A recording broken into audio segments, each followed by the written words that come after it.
Doing good. So I just have a few questions. So I've been doing wholesaling since like probably like late August. Like I didn't jump into it till like 2 weeks into learning, and I've got a deal on the contract 2 times, and both of them have fell through because buyer didn't want termites. This is that, right? So I know the whole process from A to Z what to do when you get the contract. But now I find myself in a spot to where I can't even get a seller to answer the phone. I do what you said. I'm trying new methods. I'm doing the cold calling for government list code violations. I pulled 3 lists: Fayetteville, Charlotte, in my local market. I called everybody, and nobody's even answering their phone. And the people that do, they kind of just curse me out at this point. And this is like the worst it's ever gotten for me. And maybe you can What market are you in? so well, I guess I'm in 3: Charlotte, North Carolina, because What market are you in? code violations. So Code violations, Georgia? no, no, in Charlotte, North Carolina. Oh, In you're in Fayette. Charlotte. No. I'm actually in Pennsylvania, but you can't wholesale in Philadelphia without a license now, so I Bro. can't do it there. Bro, Huh? are you in Philadelphia? Yes. Are you in the city limits of Philadelphia? I'm like 10 minutes away from the actual city itself. Do we need to go through the law together and show you how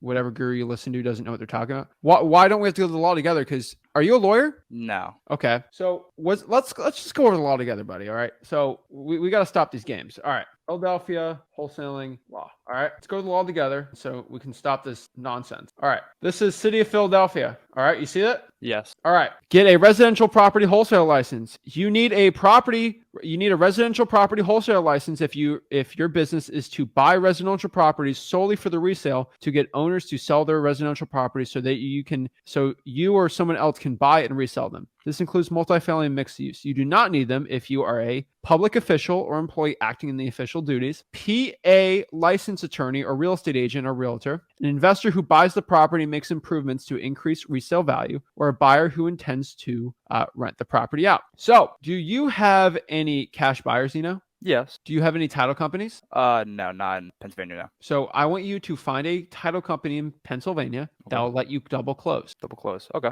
And guess what? Yeah. Now your intention is to double close. So now when you go to Philadelphia, they're like, oh, you need a license. No, I'm actually intending Buy it. to buy it. I'm actually intending. So your intention is not solely for it. You might put a property in a contract then wholesale it. You might do that. But you might want to double close it because you might be making 100K because you're a baller, right? Yeah. So now you're solely not intending to just resell it because you're not reselling it, right? Yeah. Theoretically, you could be doing other things, right? And maybe because you're double closing and maybe you can actually get some hard money on this. Get a hard money letter, takes 5 seconds and it's free. Yeah. You might just want to buy it hard money for yourself to rent it, right? Yeah. So if I sit you down in a room and say, hey, I'm a city official, Howard, were you solely intending to buy this property just to resell it? Oh, you potentially could be renting it out, or you potentially could be flipping it yourself, right? Mm-hmm. I mean, Howard, let me ask you a question. If you have a house that you bought for 20 cents on the dollar and you're able to get financing for like 4%,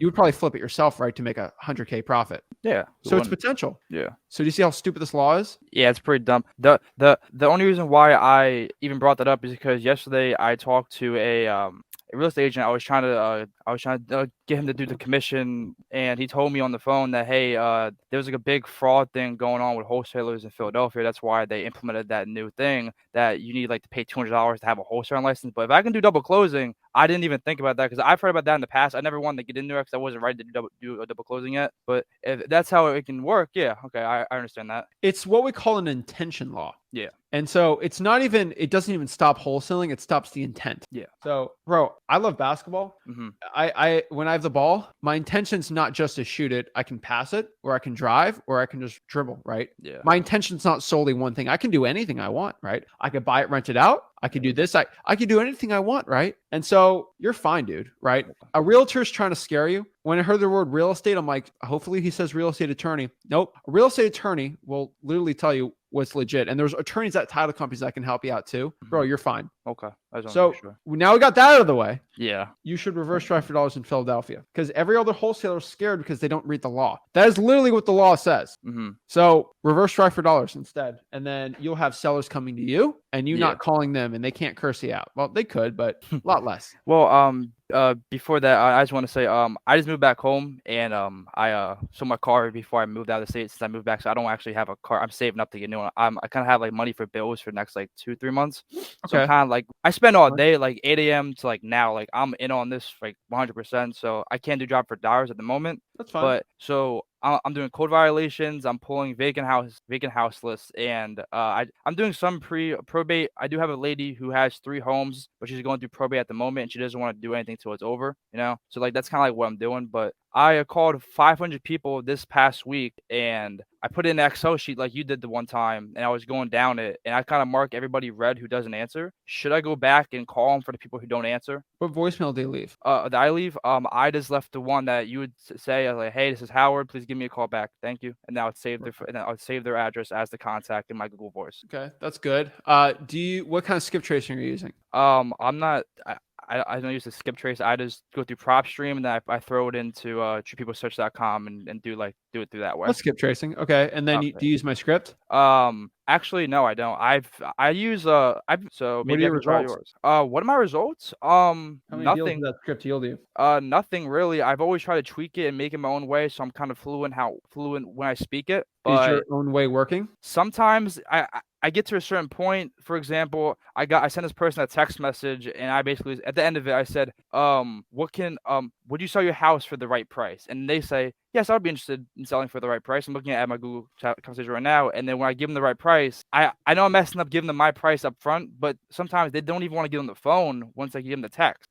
So I sent this lady $30,000. I was like, I can do this because I can tell from the code violations it has like a structural like or a foundation issue. I'm like, that's 15 to like $25,000 repair right there, and they just didn't want to hear it, and then they say, okay, we're not interested in selling anymore. It's stuff like that. I get them to a point with that script I use right there, right price, and then they shut me down right after that. If you're getting no deals and you're using a script that's not working and you keep trying to go back and you have a bad script, it's not going to lead to good success. Yeah. I can't help you, man. If you have a script that I don't say that works, Mm-hmm. I can't tell you. Here's Okay. my problem, man. I cold call. I have a team that cold calls. Yeah. We cold call every day. We get deals from our script. That's all I can tell you, man. I'm not saying bad about anyone else's script, but my script works and that's the way I use it. When you use other people's scripts and they don't work, Okay. I'll figure use it the out. script. Yep, sir. All right, I understand. I'll just go back to what I was doing. Code violations, vacant houses. I'll just keep doing it, man. Thank you. Why Thanks, do you Zach. do tax delinquencies? Do what? Do you do tax delinquencies? To be honest, no, I haven't. I just been kind of sticking because when I do more things, I can't do 3 things at once. I feel like because once I finish my code violations list of like say 300 people for the day, I do my 300 calls. I'm like, okay, what do I do next? And then I go to FISBOs. I listen to what you do. I do like the 100 day. I run through all those, and then after I run through that, I pull another list. And I haven't gotten to that, because Bro, you're all over the place. yeah, I I'm just know. being And honest, I'm dude. trying to focus on one thing, and I'm really having trouble with it. Yeah, you're getting wholesaling ADHD. Okay. Yeah. Yeah. So we're gonna cut this ADHD. Okay, I'm gonna give you your medicine. All right. Please. Just stick to your market. All right. Okay. Throw away the other scripts. Okay. Okay. Unless you're in their $12,000 coaching program, then Never. stick with it. But okay. So I would use my script, stick to Philadelphia, start pulling lists and seeing which ones are working. If your code violations aren't working, I'd probably get a different list then. Okay. Probates, tax delinquencies, and then let's do water shutoffs. Okay. Yes. And let's just work on those 3. Okay. Start doing that in your market. Okay. Understood. Thank you. Keep it up. I'll do it. Thanks. I appreciate it.